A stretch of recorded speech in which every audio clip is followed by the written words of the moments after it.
This three chapters or four chapters from 18th, 19th, 20, and 22, or at least 21, 18, 19, 20, 21, four chapters trace the evolution of loose organic social units into rationalized units. What he's trying to trace is first, the growth is from small to big collectivities, that is one. And the movement is from loose organic collectivities into natural, loose, and organic collectivities before they became now what we know as organized nation units. They've had to pass through a natural state. A natural organization was there, but it was spontaneous, you can say instinctive in a certain sense, vitally instinctive organization of collective life is now or has now given place to conscious and rational organization of collective life. So that the collectivities now are trying to become more conscious and trying to govern the life by logical reason or rational intelligence. What they are trying to do is to become self conscious collectivities from a loose, organic, and natural organization into a rationalized condition. That is the process. Well, that if you understand now, then the three chapters or four chapters will be easy to follow. If you otherwise, you will see why he is saying this and why he is saying that and so on. But the main proposition which he is trying to work out is that till the age of reason came into being, the collectivities were there. The age of reason has not created collectivities. Collectivities before did exist, and they were moving on a natural, organic, sort of instinctive life of their own. And it is now slowly giving place to rational, self-conscious organization of collective life. Well, that is the proposition now. Well, that will give some clarity about the whole thing. Because we are trying to find out the principle of world unity. Remember, the whole problem will be at last how to arrive at world unity. And he is trying to show how these collectivities themselves evolved. Now, we have seen that in world unity or unity of mankind, a free grouping is necessary. And we have seen that nation is the unit for creating free grouping. It is on the nation as a unit that the free grouping could be created. And there has been a change in the character of imperial groups or imperialism, character of colonies, to turn them from mechanical into psychological units. The effort has been to turn, change the character of imperialism and colonialism by creating psychological units, and they may serve as halfway house. You see, these units that are formed, like Commonwealth or the French Entente or the Arab League, you can say, or even the NATO or the Organization of European, continent on a Europe on a political basis. Well, that might serve as halfway house to that unity which might be coming. Now, that would be the formation, that is to say, some kind of loose and supranational units, supranational units, some kind of formation of them has become necessary, and that would be loose, beginning of world union. That would be a very vague and loose beginning of world union. Once the idea has germinated, it is likely to experience a drive towards centralization and uniformity. This is the inevitable consequence of anything that becomes self-conscious in this present, state of man's evolution. Anything that becomes, conscious, immediately the effort is to use mind and reason. And then its dictate is to make unity and uniformity.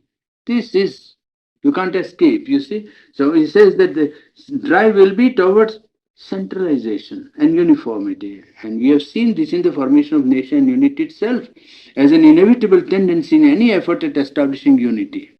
It may be economic, military, political, or administrative, but some kind of centralization or all departments centralized would be the movement.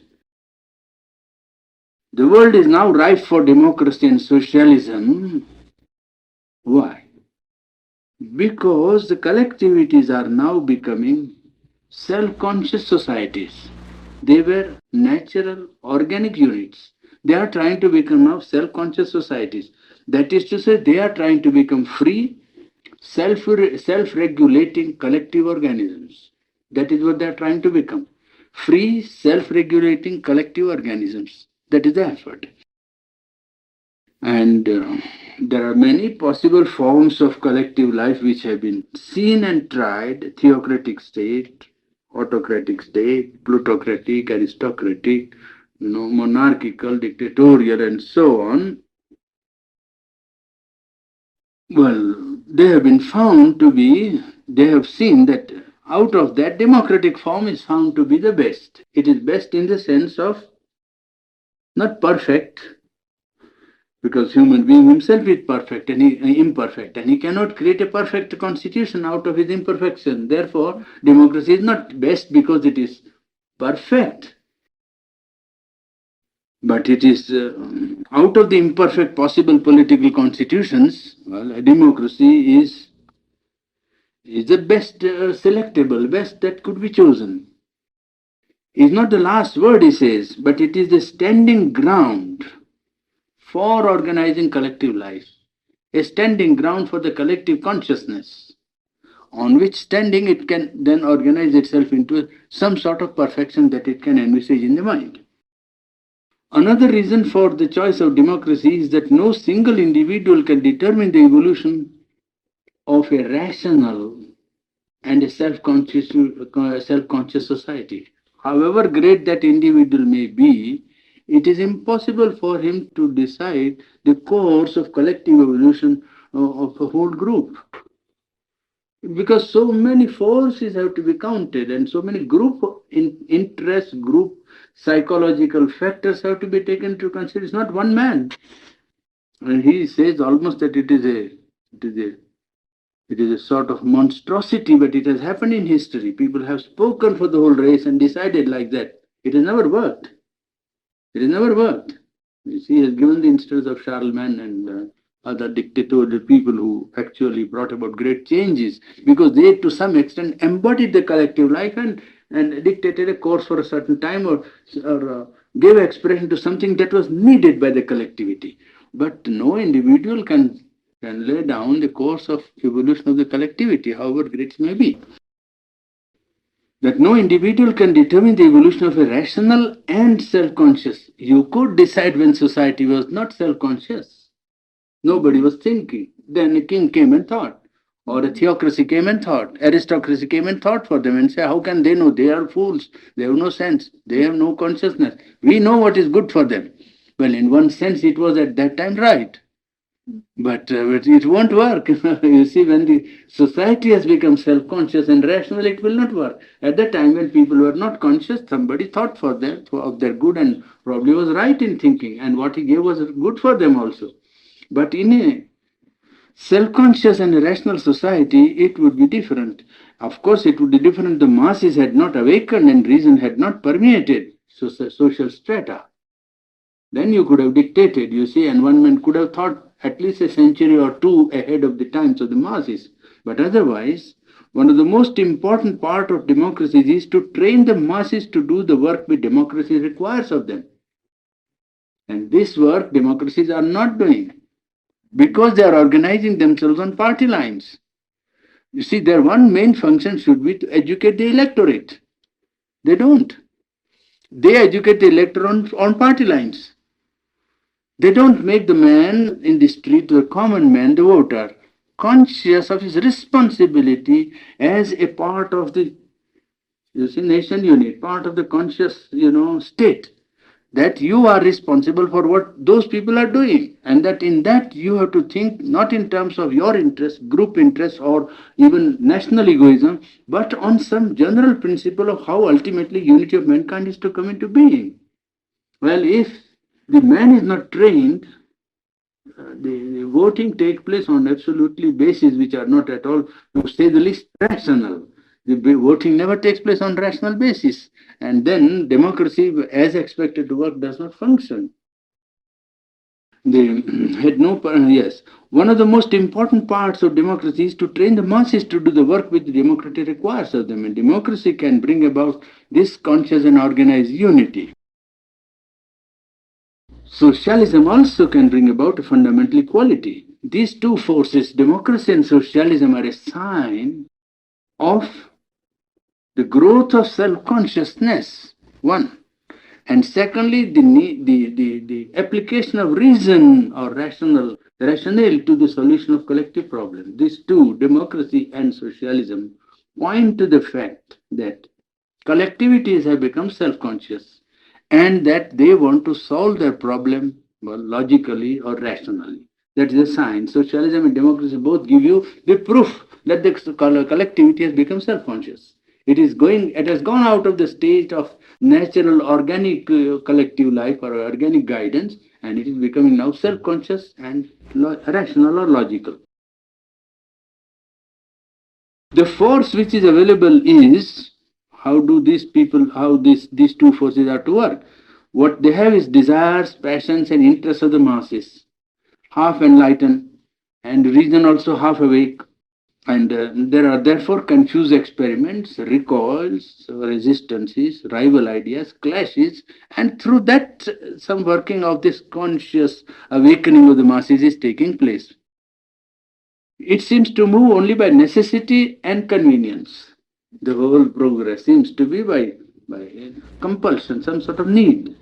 You see, and what happens to be most convenient. That's how there is no rational guidance yet capable of directing the course of collective life towards a goal which is approved of, to say the least, by majority or by all. You see, that is not yet taking place. It is taking place under the pressure of necessity and convenience.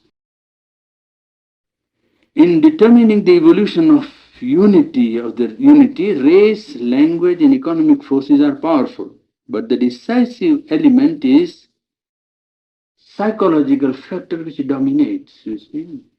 In determining the evolution of unity, how far unity will be realized by a group, well, will depend.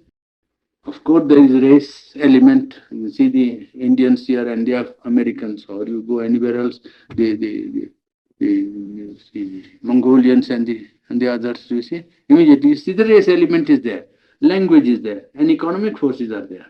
They are to some extent determinant, but the dominant factor is psychological. They may differ in race and yet agree. He has given the instance of Switzerland, for instance. There is tremendous difference of language, three languages obtaining in one country.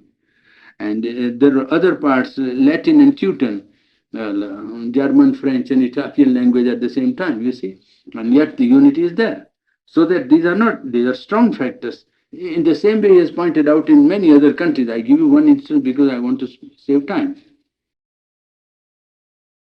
Now, therefore, we take up the 19th chapter next that follows. Is the drive towards centralization and uniformity. There is a drive towards centralization and uniformity now. Steps in the formation of one world or one union of the world. It will have almost to follow identical difficulties which the nation unit has gone through. In principle, the nation unit before formation had to go through various difficulties. We have seen that, you see, how even king's absolute authority had to come to centralize the whole thing. Then again, authority had to be overthrown by the bourgeoisie or the common man coming to his own and asserting his rights and so on, you see.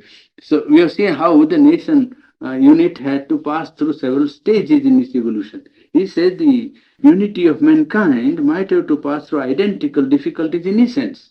Not same similar steps outwardly, but in essence, if not in form. For instance, there would be drive towards centralization that was in the nation unit. When nation unit was formed, there was a drive towards centralization and uniformity. When the king or monarchy or somebody came to power and simply put the whole thing together. Now that also might come in the formation of world union. When the world union or unity of mankind comes into being, this drive towards centralization and uniformity would come. Administration and control of foreign affairs of nations, which is already partly taking place and we said 40 years ago. unity towards of mankind would try to make for unity and uniformity. And in that centralizing tendency, administration and control of foreign affairs of other nations by the Central World Union, whatever comes into being. You see, they would try to influence the foreign policy, which they do. Not meddle so much in the internal administration. And what is the sense, we may ask, of human unity? In fact, this is a question. Would it be welding of mankind into a single nation? That is, this centralization might go to the extent of trying to make of whole humanity one nation. Because that is the trend of centralization. You see, logical consequence of it would be, well, a suppression of all nationalities. Yes. Is it that? Which it would mean that there must be a central world state then in that case. If it is to be world nation, then it must be world state, isn't it? Centralized world state. Or do we want, or rather a world union of free nationalities? So he is putting this question whether this drive towards centralization and uniformity should be allowed to go in which direction? In creation of one nation of the whole human race, or in that will ultimately mean world state. You see, because each nation, when it administers, creates its own state, isn't it? Well, see, if the world becomes one nation, humanity becomes one nation, it will create world state. Or do we rather want to have, he says, union of free nationalities? A union of free nationalities. You see, in the one, the rational and the vital drive will be prominent. Collection of worlds, creation of world state. In the formation of free union of nationalities or nations, there will be a greater soul and psychological factor at work, which is really the soul of unity. It is not this, outward machinery that is important, but creation of an inner entity, inner truth, inner sense of unity is necessary, not administrative effectivity or efficiency. Efficiency is not the only factor in man's life, collective life either. So that what he is pleading for is not to be carried away by the external show of efficiency which a world state might promise at first sight. But the fulfillment of the soul of the nation is more possible when there is a free federation of nations, you see. Can perfect unity be realized by uniformity? That is second question. Does unity means always uniformity? It seems that as civilization progresses, the trend towards uniformity also increases. More and more uniformity is imposed as culture seems to advance. Take Turkey, for instance, he says. They realize their nationality by imposing national uniformity. See, all the Greeks were out, all the other elements that were out first. By national uniformity, you must be Turk by nationality, you see. And then by adopting social forms of European culture, adopting all the social forms. United States has a device of the Supreme Court to nullify any legislative interference with the original constitution. There you find that imposition of uniformity is there, you see. More centralization means weakening of the federal principle. If you centralize more, the principle of federation was that all should have some sort of equality, some sort of freedom left to them. Otherwise, there was no meaning in federation. There could have been a centralized authority, one state only. The meaning of allowing different units to exist was that they have a function to perform, they have something to fulfill there, they have a task. Well, more centralization would mean weakening of federal principle. For example, if military centralization takes place, then you find that very great, powerful, unit emerges, like, you can say centralized Japan. A military centralization took place, well, it gave tremendous power to Japan. Against that, you see, when China was faced, it was decentralized. And you see the weakness of decentralization. A decentralized big country is ineffective against centralized small country, isn't it? That is effectivity of centralization. He's pointing out that this is effective, but it would nullify the psychological principle if it is allowed to take place on the world scale. Then we come to he is trying to show the limits of applying centralizing and uniformity tendency in formation of collective life as applied to the evolution of world union, the world union of the whole world. And he is pointing out by referring constantly to its working out in nation units. How it has worked out in nation units, thus you can see how it is likely to work out in the world union.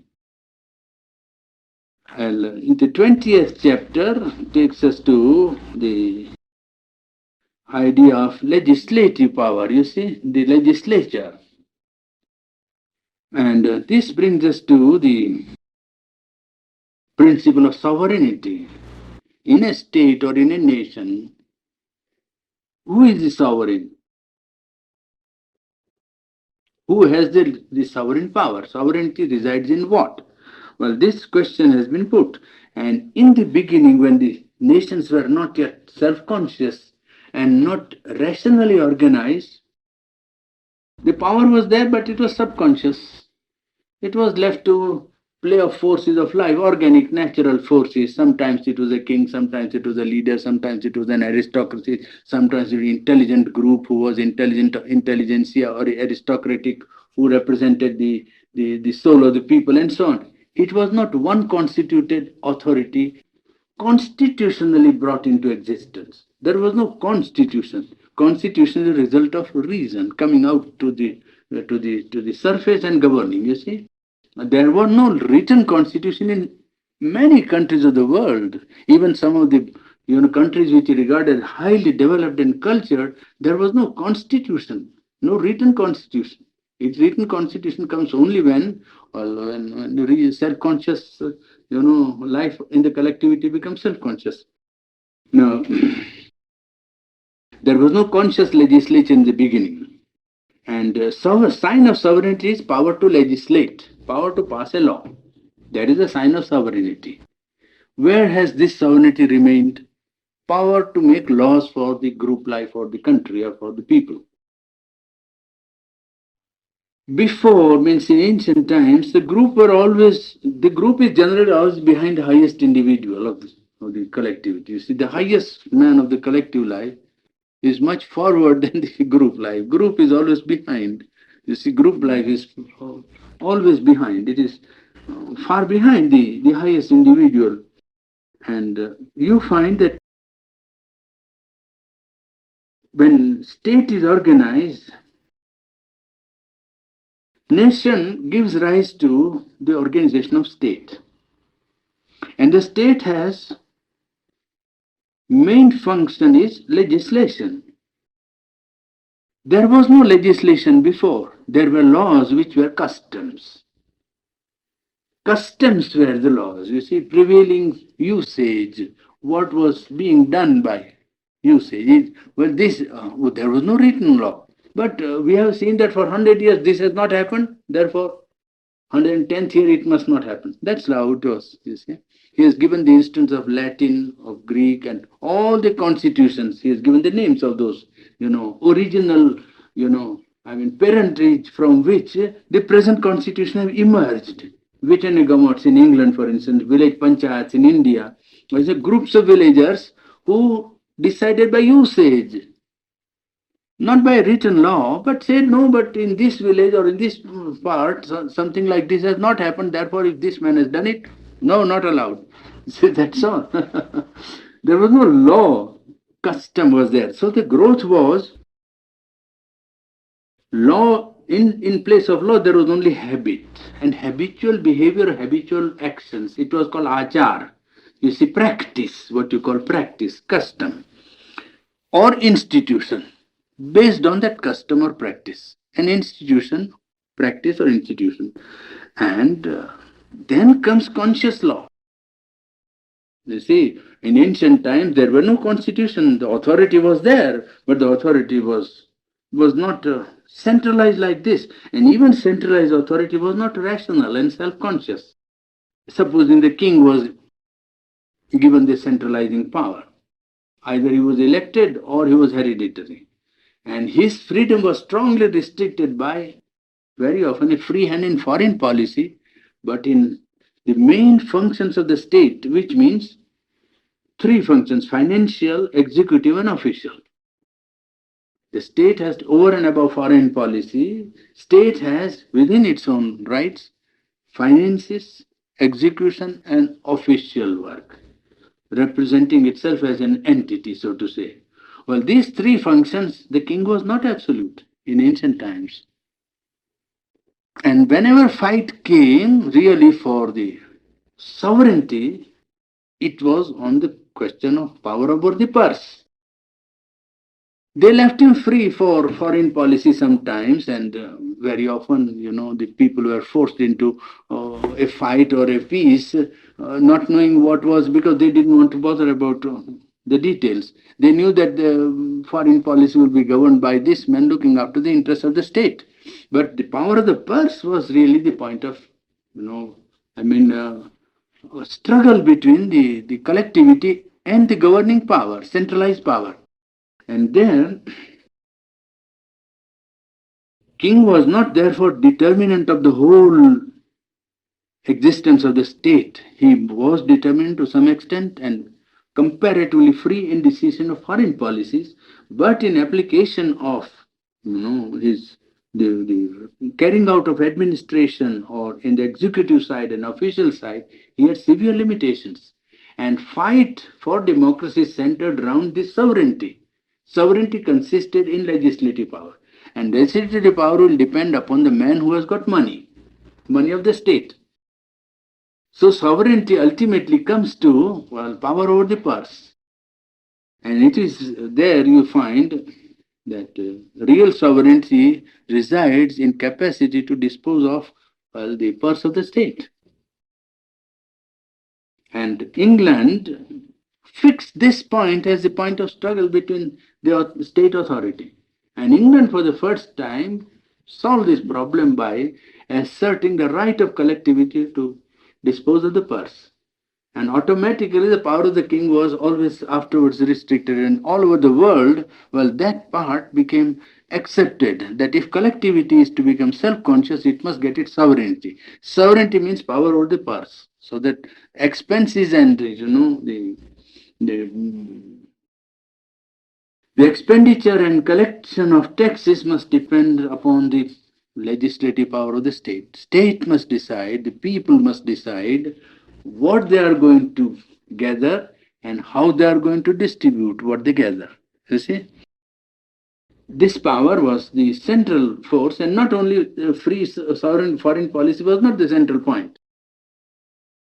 There you find several times, then it passed through the throne, the aristocracy, bourgeoisie, and the people. That is how it is going, the sovereignty.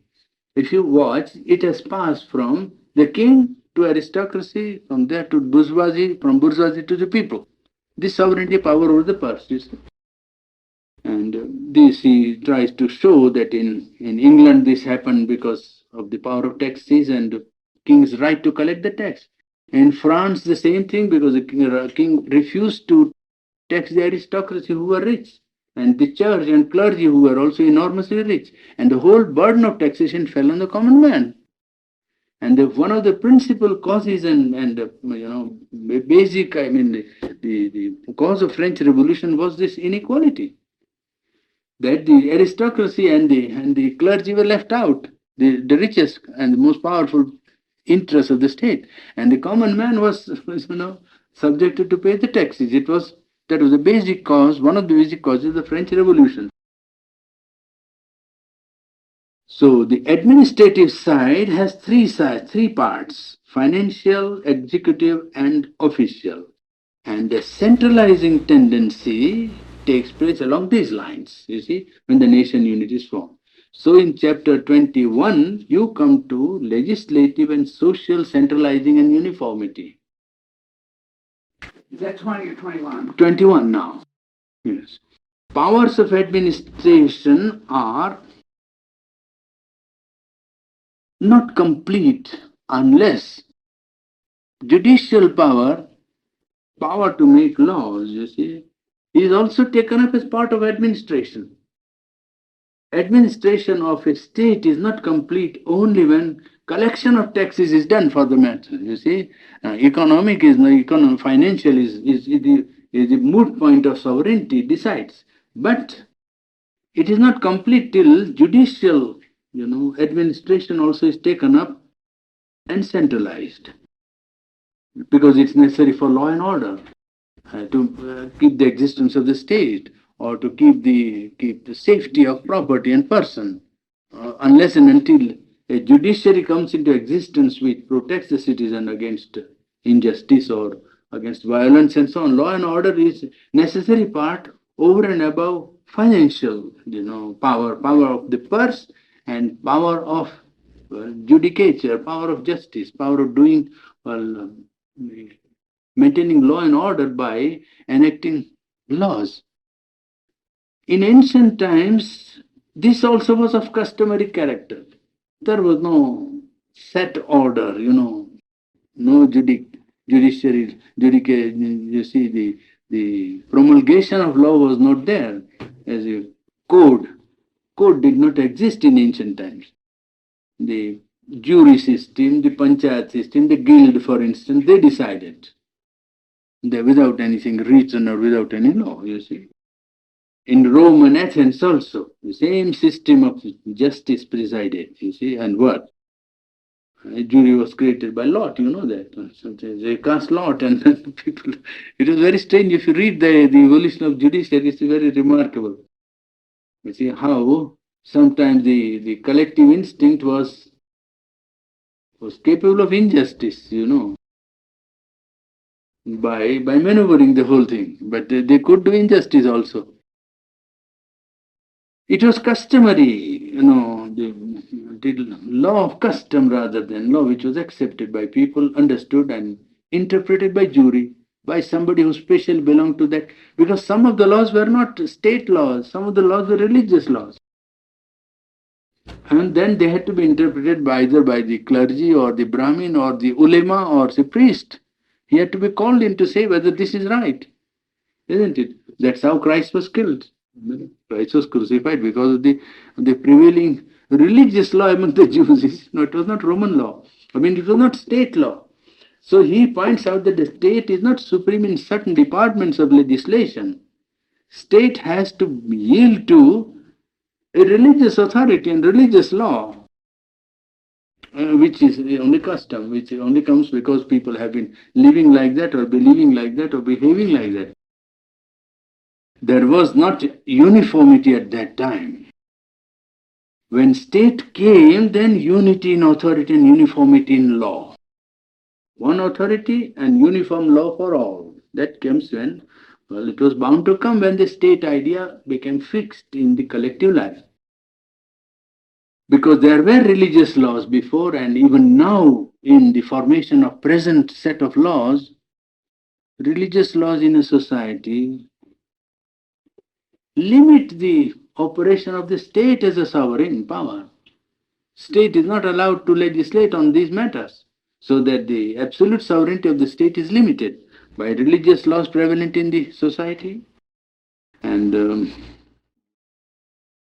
that say king was there as an authority. You say, yes, king could not do what he wanted to. King had only to carry out what the religion had to say. King was only the channel for carrying out the custom. Pontiff Pilate actually argued with those people. And they wouldn't listen, say, but you are here to carry out our law. You have no legislative power, you see. This is our law, you have to carry it out. Well, king was only therefore a channel and not the origin of this authority, you see, all authority. Then that is why theocratic states were there in which the church and the Brahmin and the ulema, the Muslims had a certain say in the matter, you see. And in the evolution from organic to rational society, the transition from organic to rational society is effected by creation of the state. State is the indispensable stage from when the society or collectivity is passing from organic to transition from organic to rational. And judicial power of the state were restricted in certain states like England. Even power of the state is not allowed to such powerful, tradition is created. It is more powerful than a written law. You see, a king cannot marry whom he likes. It's no joke. And there is no law to say that. Remember, nobody says that the king has no right and so on. Nothing. And still, you see, it is unwritten. But judicial power of the state were restricted very strongly, first in England, by the jury system and creation of an independent judiciary. By the jury system also they secured that state would not be able to do, the jury would say, and the majority of the jury, so it might be against what the state might have decided. Whether certain thing taken up by the state is right or not. Well, if the jury is called, jury can at once say no or yes. And the state might have said whatever it liked, it didn't matter. You see? So that it restricted the power of the state by creation of a judiciary, by the jury system and an independent judiciary. Indeed, there, the parliament has no right over judication. No judge can be removed by any executive force, nothing. It is one of the strongest institutions in the world in that respect. And it is that which has been imitated in many democracies, this independence of the judiciary. That judiciary must be independent of the executive power and the legislative power. Because if that comes in, then naturally power of the state becomes absolute. But here you find that power of the state, whatever it is restricted. Now, this first sign that the connective life is passing from this organic state to rational is a sign that it creates a constitution for itself. When a constitution is created, it means now the collectivity has become self-conscious. Means it is prevailing over custom now. No custom will do. There is a written law and you have to simply act by that law. You can interpret it, but you can't bring in the force of custom to abrogate the constitution. The code and the constitution, creation of a code and the writing of a constitution are a sign that the collective life is passed or has passed from, well, the organic to the rational stage. Because before that everything was floating and unwritten, you see, uncertain, vague. And now a strict formulation of code and uniformity has come into being. It is a Shastra which, when it becomes strict, unwritten law, and then it stereotypes the society and does not rationalize it. Fixed constitution creates uniformity. And this uniformity in civil life comes to creation of or writing of criminal law. Society as a conscious authority finds out what is a crime. You see, it is a decision of the collective consciousness to define crime. You see, that comes out of this uniformity, because it's not crime, it's not one man, two men, it is uniform to everybody. Self-conscious uniform ordering of its whole life by reason, that is the drive now, and that is what socialism comes to. Socialism comes to this. And quarrel might swing round the point, who is the state? King, theocracy, aristocracy, who? And history has led to this, well, belief or this this truth that democratic form of the state is best out of the bad lot, so to say. Administration is only the regulation of the outward life of the people. Administration. It represents, though not embodies, the will and reason of the people. This outer administrative laws, constitution that you pass, or the machinery that is set up, looks as if it is mechanical. But it represents, it is not full embodiment of the race consciousness, no, national consciousness or collective consciousness. It's only, it represents its will and represents its reason. And then I quote his sentence because it is a judgment on what is democracy and on its limits. Certainly, the democracy is, as it is now practiced, is not the last or penultimate stage that is in the collective evolution of constitution. For it is often merely democratic in appearance. Present democracy is not the last word because it is democratic in appearance. And even at the best amounts to the rule of the majority, not rule of all, rule of the majority, and works by the vicious method of party organization or party government. Defects, the increasing perception of which enters largely into present day dissatisfaction of parliamentary system. People all over are dissatisfied with the parliamentary system because these defects are coming to light to their view now, they feel. And then he goes further, but it is necessary board.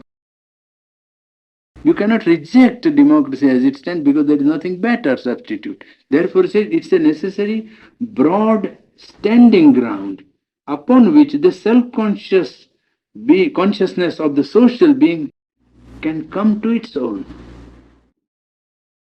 It will then demand the awakening of self-consciousness in all the members. Then it can come to its own if true democracy comes to being, is it not? True democracy must necessarily follow if this process goes on. But, again his prognosis, before a true democracy can be established, the process is likely to be overtaken by a prematurely socialistic endeavor, which actually has happened. And that was 40 years back. Before a true democracy can be established, the process is likely to be overtaken by a prematurely socialistic endeavor. Legislation is not something external. Law is not something from outside. It is from the conscience of the collectivity. It rises from somewhere. It may be wrong. It may be from a wrong root, but it is not something, that is outside the human consciousness. Therefore, he points out that law is not something external merely. Law and institution of a society are the framework which it builds, which society or collectivity builds for its life and carrying out of its dharma, the function, you see. It is the framework, it is a framework built for it to build up its life, to grow into it. That is to say, self-conscious regulation of social and cultural life. A self-conscious regulation of social and cultural life, that is the driving idea today, and that is the dream of the utopia. That is the dream of a utopia. One individual, he says, cannot determine the social life of the whole collectivity. He cannot determine the economic life. He can only watch and help in the evolution of collective life. He cannot determine the religious life, one individual. He cannot determine the national culture, the direction that it will take. What one can do, who identifies himself with the collective consciousness, is to watch and help. That he can do. More he should not attempt. Even the very strongest can only fix certain new institutions which the time requires. You see? And helps the best in the collectivity to emerge. The rationale of absolutism and aristocratic form and theocratic form and the other forms that have gone out is that their idea was that average man was incapable of thinking for himself as to and find out what is good for him. That was the logic and that was some truth in it. But now when the man has become conscious, yes, this is now not real because the awakening has taken place. And the need is to enlighten the masses more and more. Need is not to give from outside. Enlighten the masses. They could be ruled. They could rule the outside those dictators, theocratic rulers, or aristocratic leaders, or dictators. They can rule from outside. They cannot lay hold on the soul of the race. That will always escape. And after 20 years, 15 years, 5 years of tyranny, the collective consciousness will rise in revolt.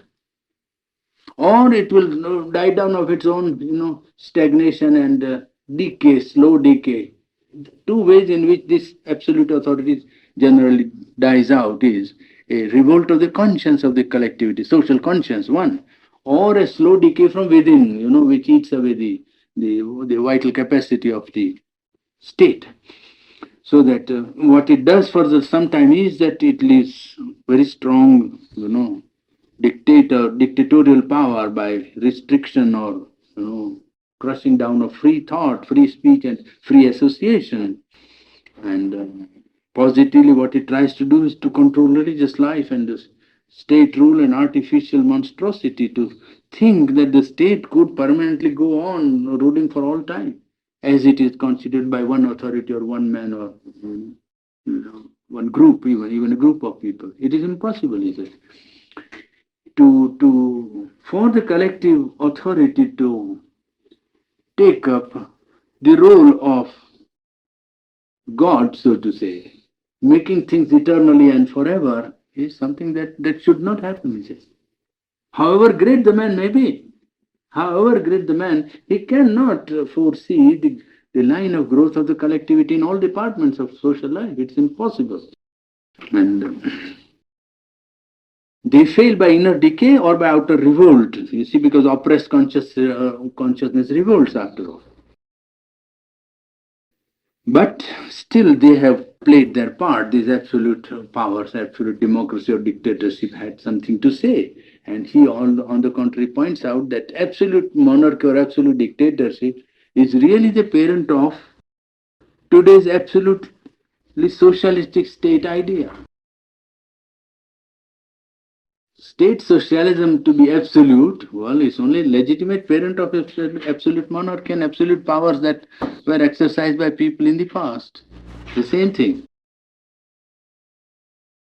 And democracy may be able to organize, rationalize the life of the whole collectivity, in which consists modern progress. Modern progress consists in democracy being more and more able to organize rationally, not by compulsion, the life of collectivity. Unity and uniformity are its principal trend. And here also you can see that this life which is being tackled by this collective self-consciousness is vast, profound, the multiple life of the race, you see. It is practically, you see, unimaginably vast, incalculable. And the effort of these organizations is to tackle that life. Life in the mass, life in the collectivity is vague, vast, profound, incalculable. The effort of the state, either democratic or socialistic, is to tackle this life, collective life, and to calculate, manage, reduce it to manageable, proportions by use of logical reasoning. And when we say socialism, it is this which is being attempted by socialism.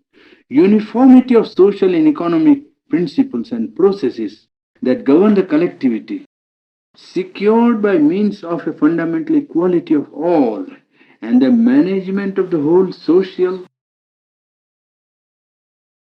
economic life in all parts of the state, uniformity of culture by process of state education organized upon scientific lines to regularize, to maintain the whole unified and uniform organized government and administration that will represent and well, act for the whole social being. Not only represent but act for the whole social being. This is the modern utopia and modern idea of perfect society. Science will replace the large and obscure processes of nature and bring about perfection or at least some approach to perfection in collective human life.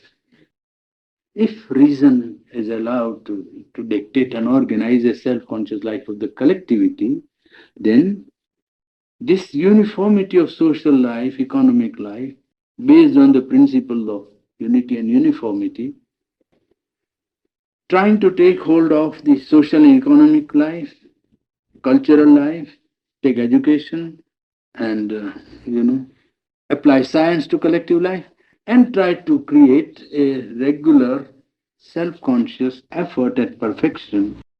Well, it might succeed if it constantly applies self-conscious reason or logic to its movement and its organization. That brings us to the end of chapter 21, I think. Is it not? Was it not 21? Yeah. Yes. We take up 22 afterwards.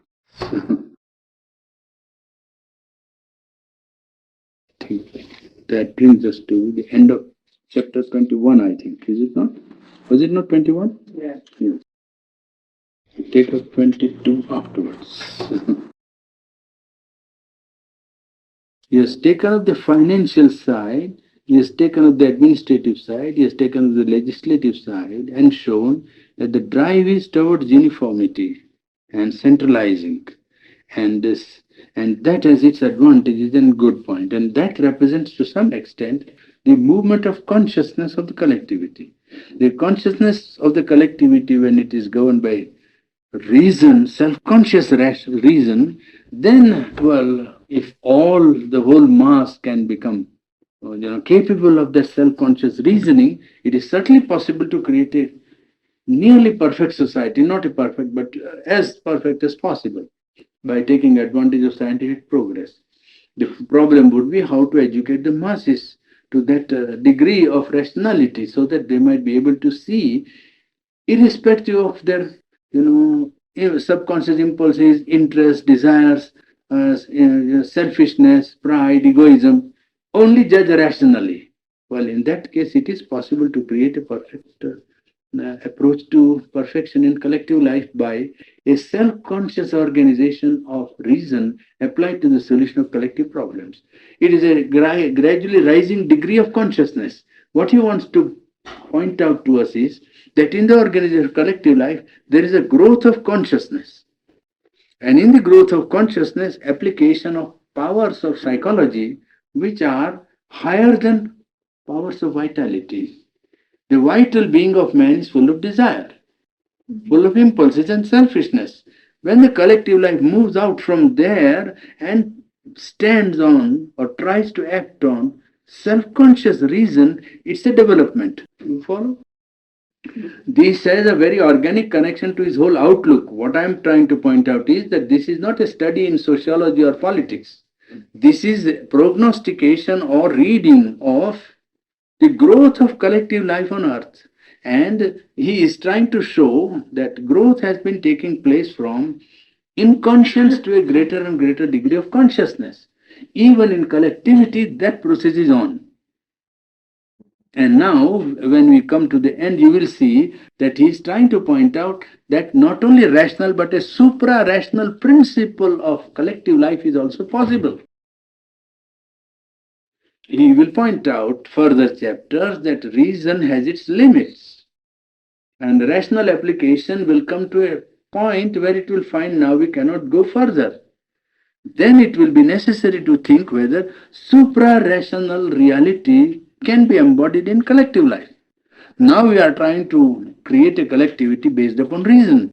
But reason will come to realize its limits. And when reason has seen its limits, it will be time for human spirit to think that collectivity also must have or must embody higher than mental consciousness, higher than rational consciousness. You understand? This is how it is organically related to his, the vision of life divine on earth.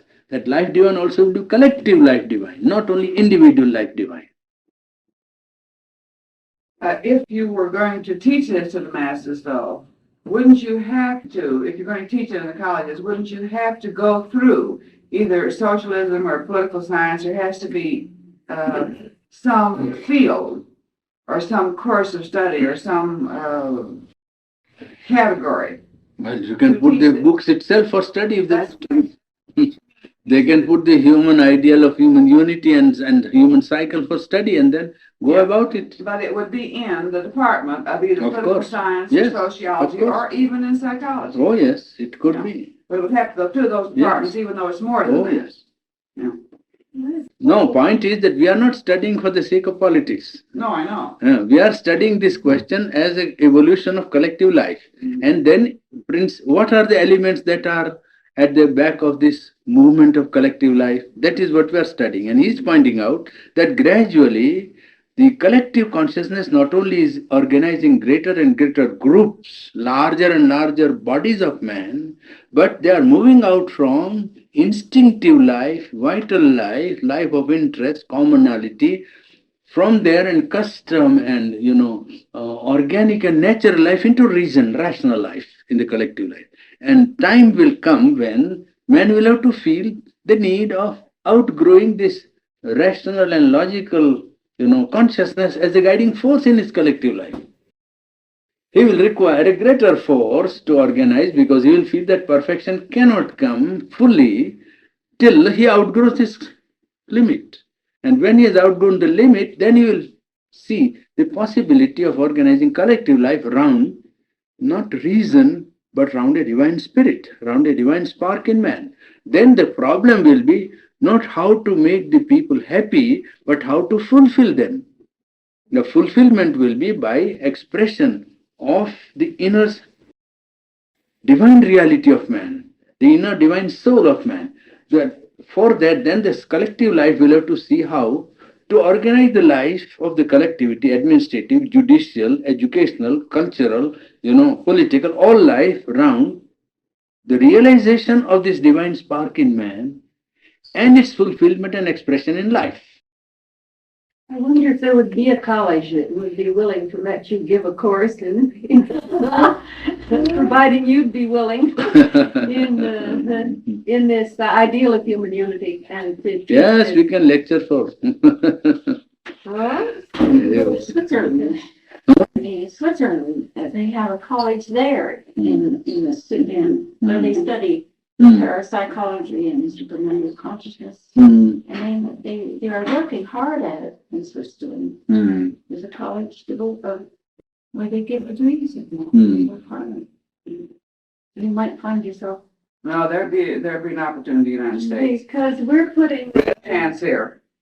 We're putting the mind at the present time. The mind is the end, Yes, but he shows that you how. have to be educated beyond that. Yes, no, but how far mind can go has to be understood, and even that must be intelligently done. It hasn't even dawned on us that there's something beyond the mind that is. No, even they have not understood what is at work.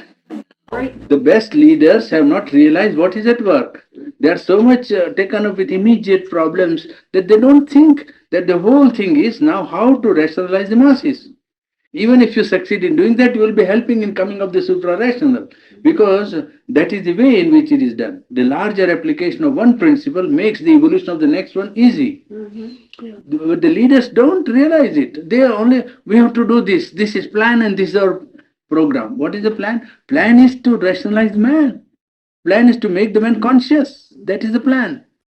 That's really to be done. The man in the street, the ordinary man, must be made to feel the responsibility of what a right means, what a vote means. He doesn't know.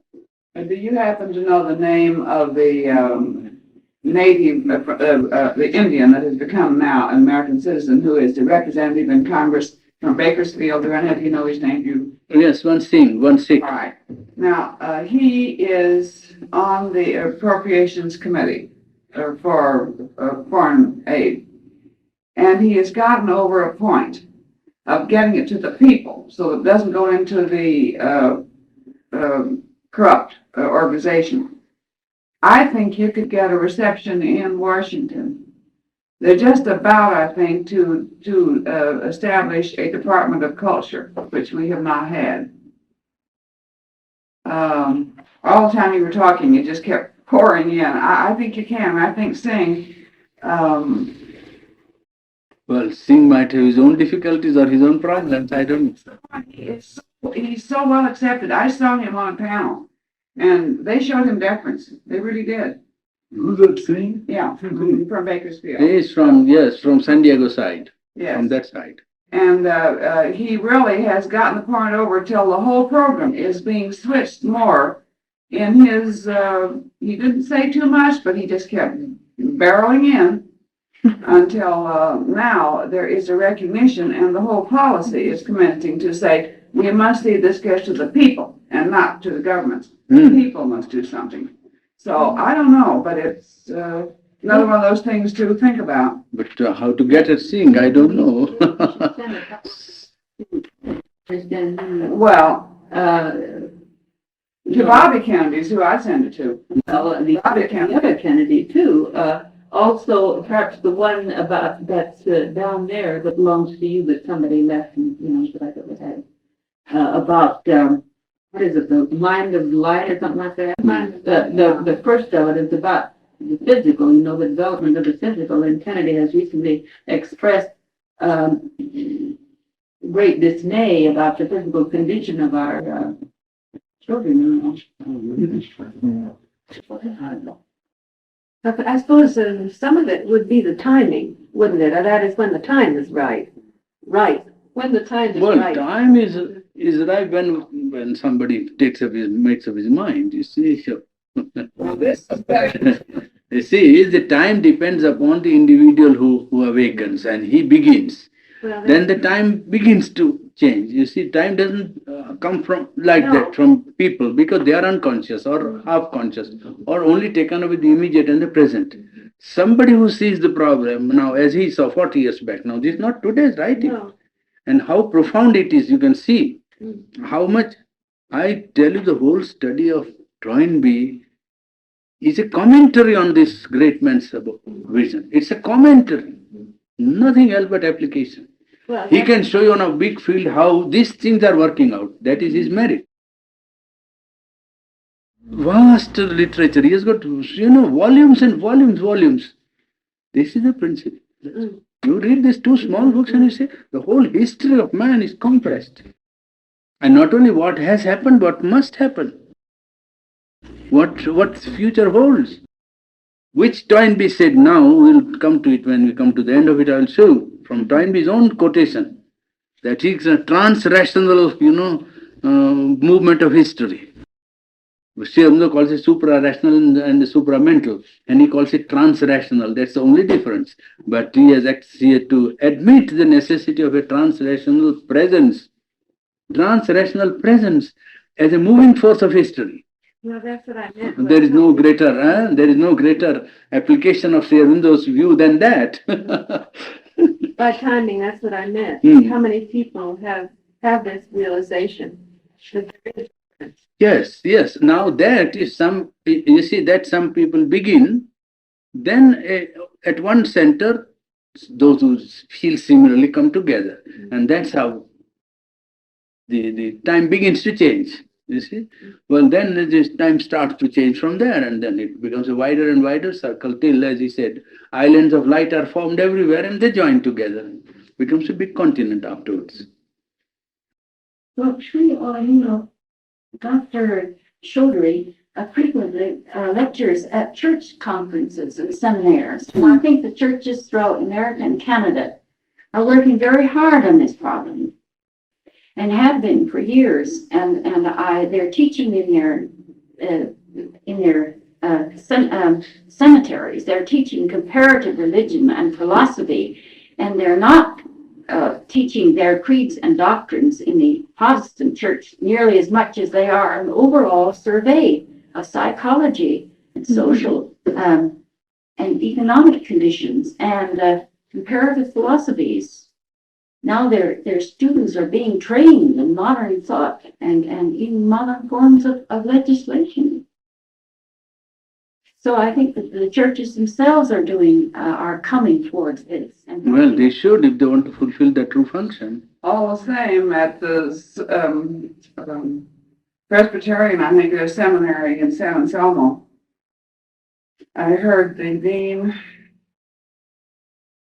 say to one of the translators of the Dead Sea Scrolls who came over to talk to them, he just wrapped the whole Dead Sea Scrolls interpretation in a bundle and stuck it back in the cave and says, we have what we want. We know the interpretation. So there some of them are broad, but this is a seminary where they're training, the training pastors. And they were just as tight as you ever saw. So the cracks are there, but the shell hasn't fallen off yet. And then the Baptist in the South took a definite stand on fundamentalism, word for word, everything. But this has just come out, just this last, just less than a month ago. No, the tendencies are there to make them realize that old repetition will not do. They are also trying to feel that there is a modern need to be fulfilled if they want to be part of social life. And I think many of them are adapting themselves. Only the difficulty which I see is that it is not the uplifting movement which is always at work, but catering to, recreative tendency, collective recreation. Or you see, Repetition. no, recreation. The church, instead of elevation, what they do is you go there for a picnic, you go there and have a drama, all right, we'll collect some money, all right, have something outing. We do, everybody must contribute in church, but it is Pleasure mode. more or less festival and recreation rather than, strenuous, effort at self-improvement or self-development or growth, you see. At least in some of them, that's what I have seen. The people who participate actively are only that next Sunday or Saturday, what are we going to do? Then all right, there will be an evening party or, we'll have a, what you call this, whether a buffet or something, and then the children will come and Sell donuts. yes, they all gather together and do something. Well, it's more or less a play, recreation, and I think the Unitarian Church might be one that would listen to lectures of this type. I was told that at Beverly there is a Unitarian church which is very good and so on. At Beverly, I mean at Berkeley. There's a good one in San Francisco too. Yeah. Virgo. When I was in San Francisco, I was told that at Berkeley there is one, and this gentleman who was Jew who invited me to his organization, the Zionist organization, he told me that they would be very much interested in. But if they call, then it's all right. Well, the woman that printed the sovereignty notices that I took to have printed there was Unitarian. And she said, gee, she'd love to come, but she's going to Japan, and they're going there for 2 years, and she'll be gone the day before. But I mean, the feeling is Unitarians are reaching out and broad. But Purani, I think that there are many of these, there is an effort for all the different religions at these conferences, a serious effort, not just for festival sort of a recreation. I mean, they're really discussing the different points. I think there really is a serious effort. Yes, because the pressure also is there. Yeah. I think you would enjoy Bishop Hite because he's a very wide awake man and he's not letting people sit and go to sleep in their pews. He says you've got to do something about helping change society. True. the church, and the union of the different factions of Protestantism. He said we've got to unite and have unity. He's a far-sighted man. Some people don't think he's very spiritual, but his head isn't in the clouds. His feet are very much on the ground, and he's a very powerful driving force. He's he's bishop of California. I see. We were going to ask him if they'd like to have a course of sovereignty at their church, but Yes, I have to wait till they get Or back. is there what? Anything of collective life? Why? Well, I have to wait. Somebody, anything on collective life if they want. The ideal of collective life. Well, he is substituting in Sausalito this for the month of July. Who is bishop? Yeah. And one reason this timing is pretty good. So when we get back, we'll see what we can do. Well, if they want, I'm ready. I have no objection to speak to anybody. No, Mine is a rational stand, and I'll put my I stand and couldn't say, say yes, here it anything is. to him till I knew what your schedule was. See, this is the point, is how much time you had. I didn't know what your schedule was from your San Francisco on. Well, I don't know, except that I want to be in New York on the 1st of September. That's all. There's not much time then, you say. Well, might be able to get a few lectures in. This community church down where they have classes is famous for its universal point of view. Yes, there's the community church. In New York. Yes, community church has fixed 3 days for me, 16th, 23rd and 30th of September. So I'm going to speak 3 days there. Yes. The Church of John Haynes Home, you know. 16th, 23rd, and when? 30th.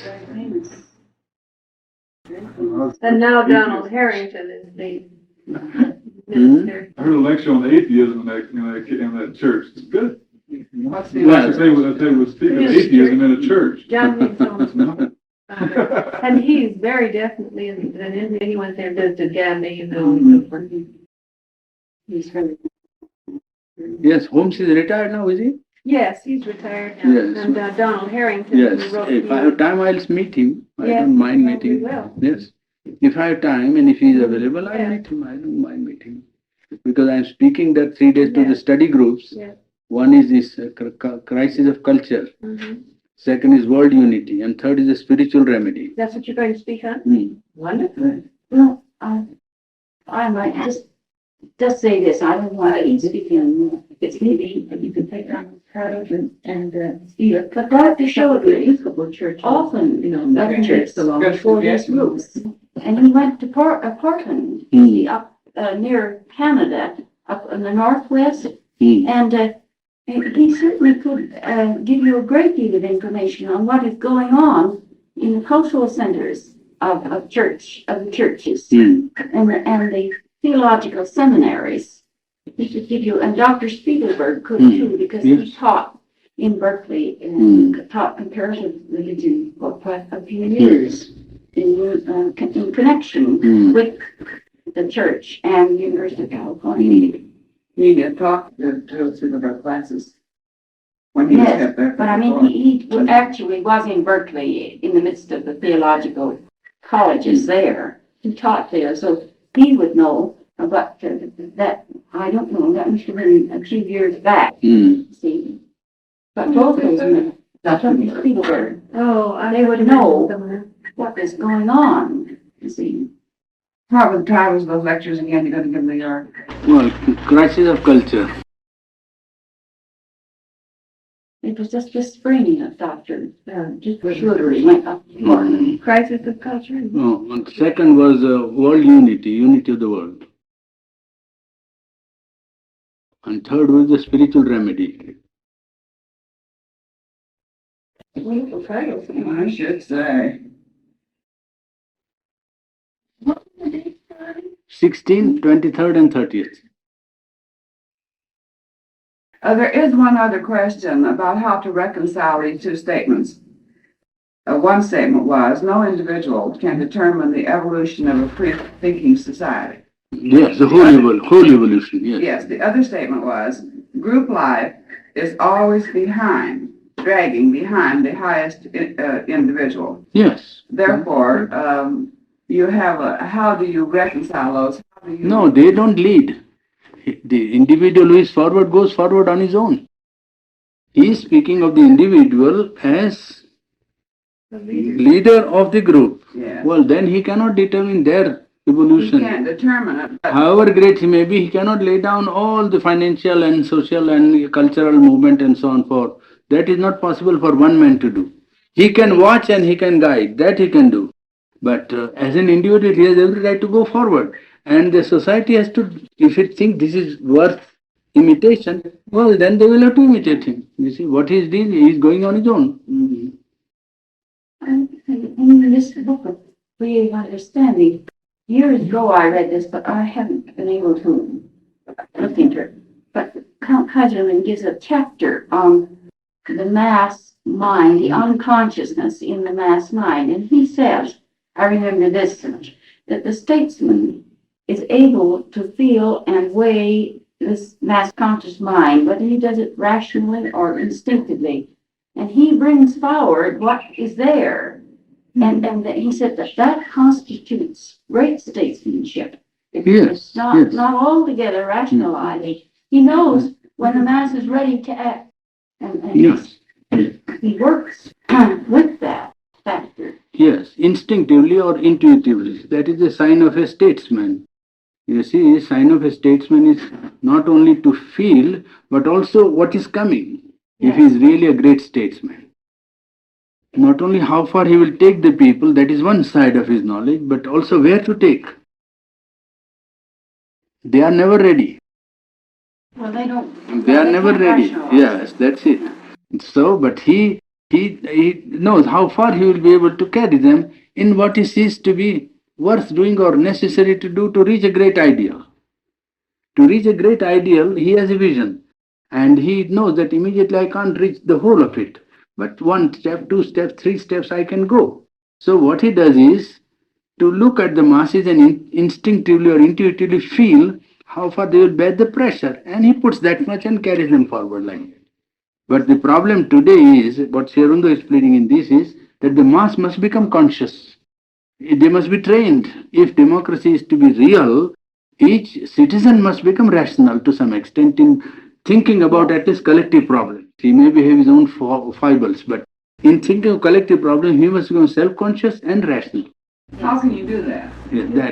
That is the work of the administration. That's the work of the state. Yeah. That is the work of the state. Yeah, that's why I think rather than through the church, it's through the government. Yes. Through education, through its even campaign for election.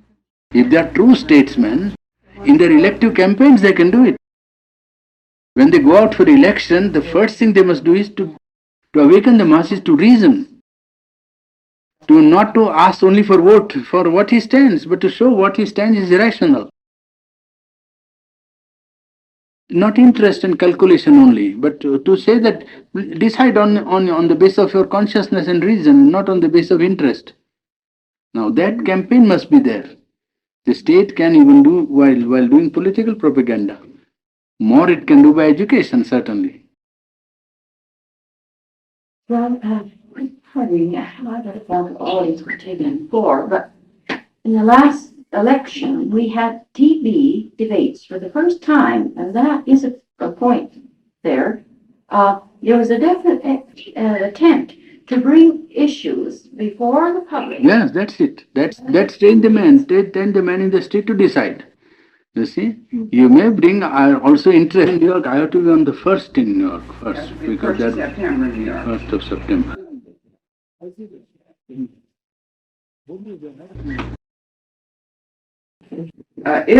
If the election, depending on who gets in this Department of Education, if one gets in, then we have an M politically to try to get this at the university level. If nobody gets in, we may not. So we have to wait and see till after the election when it's possible. When you're talking about state universities, of course, I suppose there are the others. Well, this is, see, the superintendent of education, if we can get a hearing at this level, then this does a lot to pave the way for acceptance as a part of the curriculum studies of all of the either university or college levels. And this is what we've been kind of waiting to see. Can't retain until after election. Like California probably could put it in if they wanted to. There is latitude. Yes, they've had the last 2 or 3 years. There's been a great study of curriculum, and the recommendations. The book about this thick, and most of the educators have not read it. It's there for reference, but they still are staying with their old curriculum. Although there's been quite a curriculum fight in California. Things are cracking. Even in Arizona, they can introduce here in this university. Did you talk to? Well, I don't know to whom to approach, but it is possible to.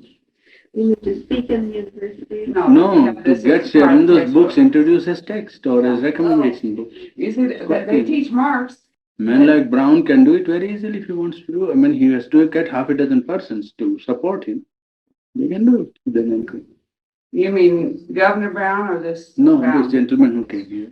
He's in the educational line, Some- so he can catch hold of somebody and ask him, why don't we try this thing? It's like that it gets undone, you see. There's Dorothy Schilling at Tempe. You know, I've written to her, hoping that you might lecture at the university at Tempe. But it was right at their graduation time. And of course, she received the notice. She knows the lectures are going on here. Well, even if we were only included in the list of recommended books in the curriculum, this would be help. And that ought to be able to get that in. Well, I suggested one evening, and a good time to repeat this suggestion, that if anyone wishes to contribute a book to the library of universities, they will accept a book for 3 Aurobindo, and you may deduct it to the. Which library is that? Any University. They would accept the donation of the book? Will accept the donation of a book of 3 Aurobindo, 2, 3, I think, any amount, I don't know. We sent 3 or 4 to Duke University because of Dr. Ryan being there, thought he might be interested. You can I also, knew someone there, I sent it through, somebody that I knew, but then they send you a little notice saying that you have made this contribution, and you may also deduct it from your income tax, so that would be a way to spread the message. another way it could be done, your public library will accept donations, particularly the American edition that has the Library of Congress registration of Aurobindo's works. But if this is done, then get your friends to come in and take the book out, because if it isn't used for a certain length of time, then they put it down below. But they will accept it too at the public It library isn't being level. published here anymore, you know. No, but if you could get copies that have been published, Yeah. they're not doing any of the, yeah. Well, that registration in the Hall of Congress was a wonderful boost as far as acceptance. However, could you submit any book published someplace else? I did. And it gets, no, I mean, can it get recognition and a number in the Hall of Congress? Oh, that, I don't know. Well, that's important because a lot of people, at the student level, I would think it would be only books published in America, but I don't know. You mean that Congress? yes, a Library of Congress. I read it. Well, when you get back east, try to find out about that, because that's important as far as recognition and being used as referenced. Library of Congress. Yes, if it has this stamp, this recognition, this card, this number, then this means this is a certain status that is, people will accept it. Because a lot of us are, a lot of the public still want a status recognition. This is something that's safe to read, you know? I wanted to ask, Purani, they published some of Sri Aurobindo's books here, and I think in New York, something called the Your Bindle Library? Yes, yes, I know. That second edition now is out, and I think after that the agreement has come to a termination. And they have a new Arvindale library now. We just received a notice of it in New York City. That other one, I think, doesn't exist anymore, that original one. But we just received a notice there is another Arvindale library that started in New York. We just received a notice. Mm-hmm. You know, I was in New York and I was looking for somebody who knew about Spiro Bindle. And I went there on Wall Street. They had an address in the book, you know. Mhm. There was no such address. No. There wasn't even any building there where the address was supposed to be. That's all. It was turned down, either. Yes, it might have been. How long ago was this now? That was 1959. Awful changes coming up to this thing. Yeah. Last time I was there was a few years ago. I just didn't recognize it because it was important and so much changed. Excuse me.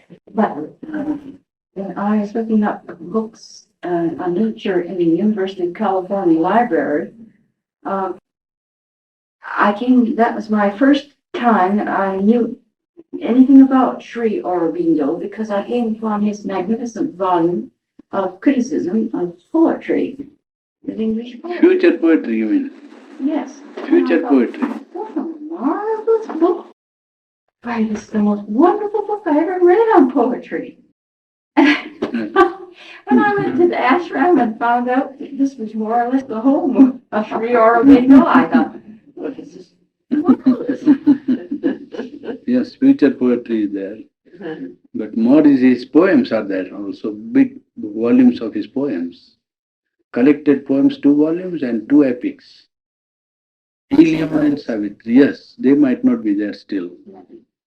I didn't see them, and they weren't on the card list. They may have been in the stacked away in the reference. They should Speaking of the have. library, not the ashram, right? Yes, I know. I know, but the library at the University of California, you think would have Savitri and the other poems on I the don't. reference card. Well, they probably have a professor that can teach them, you see, and that will teach them. But they have this check. They have. I don't know whether it's a textbook or just kept as a reference book, but it's there, and I got it out.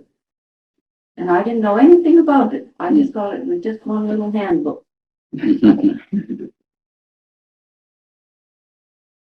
There is a certain leeway, but there is a recommended list, and some of the professors will put in some of them. There's a choice, but many times it's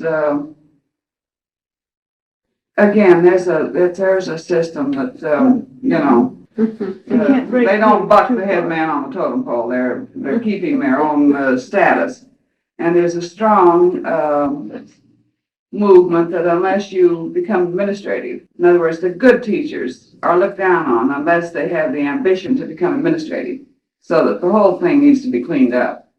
And when it started in California, it started coming to the surface when they found out that they were burning the books.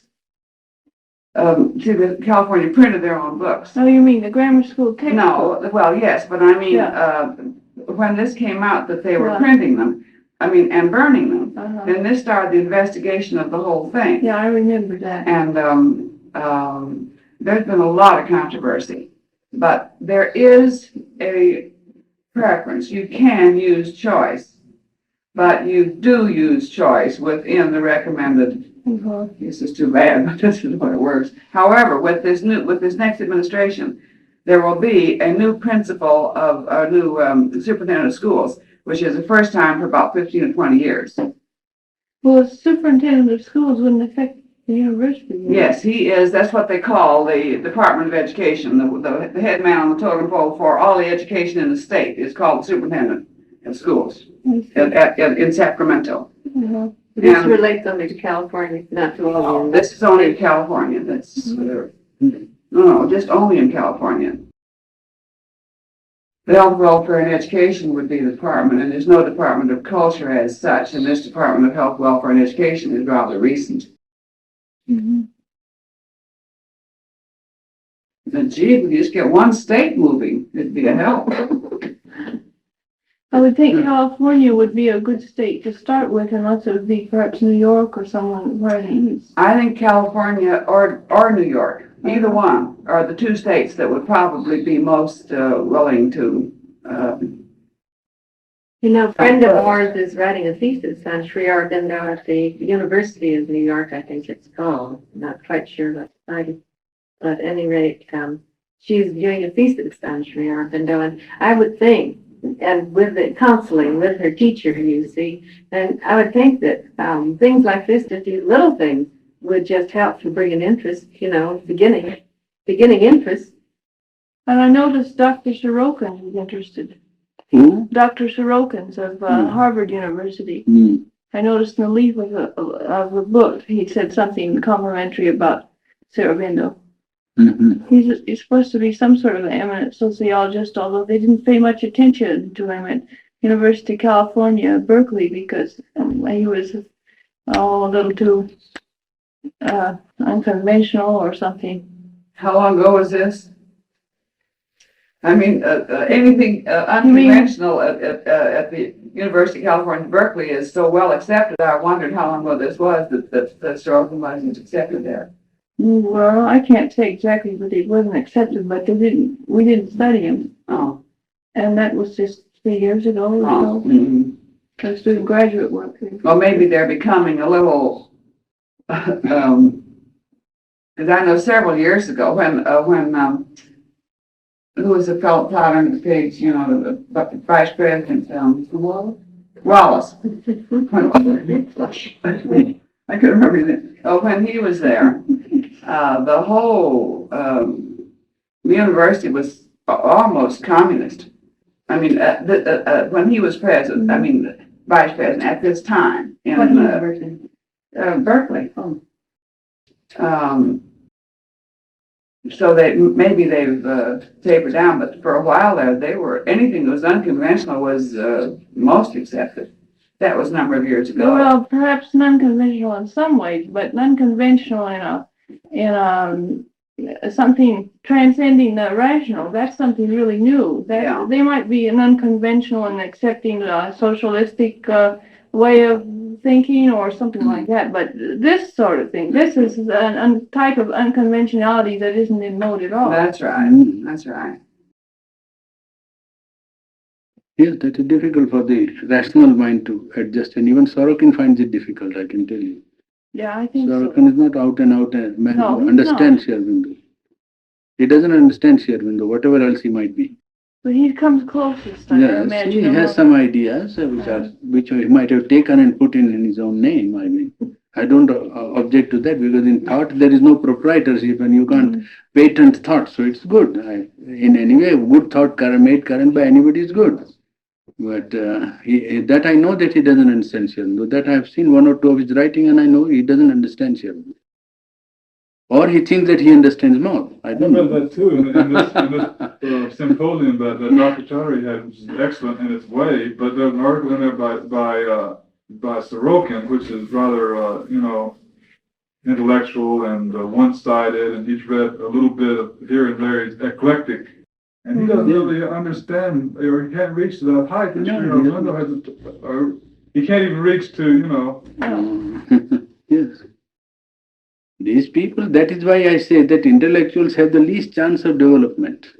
Least chance, because they are hidebound with their intellectual theories, and they have a position. And they very difficult for them to find, here is something which is worth trying. What they have is last word. Intellectual theory, philosophy, idea, or whatever it is, because intellectual, egoism is terrific. It is most difficult. It is sattvic because it is rational. It can give always reason to itself. It is not that it's insincere, but it is limited by its own, rational reason, that's all. And it can't say beyond. It can always have some arguments. Well, that is a business of mind, is it not? To take up a cause and plead for it. Yesterday Brown was telling me that he doesn't believe in invasion of Aryans, from outside India. When he read in this sentence in my book, and he said, I agree with the 10%, but all the scholars don't. They have taken a position 100 years back when they were imperialist. When they were ruling Asia and Africa, they have taken a position that as we have gone and conquered these people, so the Aryans must have come and conquered the non-Aryans. Now there is no proof for it. I challenge anyone, but they will not. They will go on writing cupboard full of books on their nonsense. You can't help it. Because whenever a mind has taken up a position, it can always find reason. This is Bergson's greatest discovery, which Europeans did not understand. Bergson proved it to the hilt that intellect is not an instrument of knowledge, it's an instrument for action. And it can take up any position and justify it. You take up the position that Aryans did not invade, you will find reason for it. If you take Aryans invade, you will find reason for it. So which is true? By reason you can never decide. And I challenge them to produce a material evidence. Material evidence against them. Mohenjo-daro produces a city. City life actually existed in Vedic times. That is Mohenjo-daro's find actually on material plane. Now where is the Aryans coming out? The Aryans were nomadic tribes walking, wandering about with their cattle and so on. Well, here are cities made of stone. The cities existed in the region where Veda is supposed to be made or written. The material evidence is against their outlook. But they won't give up. The mind will never give up like that. So we have not, in ashram we don't care for this thing. We never think they exist. That's all, finished. Because they are not going to change. So leave them aside. We say what we want to say and we give our reasons. Finish. We say what we want to say and give our reasons. Let them not accept. If this is true, it is going to come through.